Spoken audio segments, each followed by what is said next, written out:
Bismillah. Assalaamu calaykum waraxmatullaahi wabarakaatu. Ku soo dhowow barnaamijka adkaarta. Barnaamijka adkaarta waxaan kaga warramnaa axaadiista ku soo aroortay adkaarta la akhriyo gelinka hore iyo gelinka dambe. Adkaarta aan ka warramayna waxa weeye Nebigu calayhi salaatu wasalaam wuxuu yidhi addoon ma jiro odhanaya maalin kasta gelinkeega hore iyo gelinkeega dambe bismillaahi alladii laa yadurru maca ismihi shay-an fil ardi walaa fis samaa wa huwa as-samiicu al-caliim, oo micnaheegu tahay magaca alle ayaan magan galayaa, allahaasoo una dhibayn magiciisu waxba, shaygaa oo ku sugan dhulka iyo waxa ku sugan samada.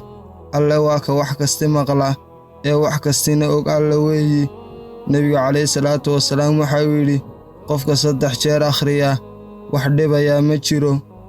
Ducada aan akhrino maalin kasta gelinkeega hore iyo gelinkeega dambe si ayna waxba inoo dhibin nolosheenna.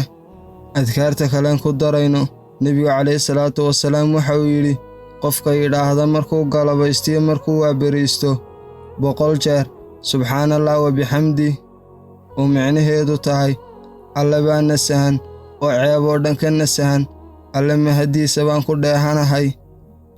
Nebigu calayhi salaatu wasalaam waxau yidhi qofkaa waa loo dhaafay dembigiisu haba ahaado badda xoorkeeda.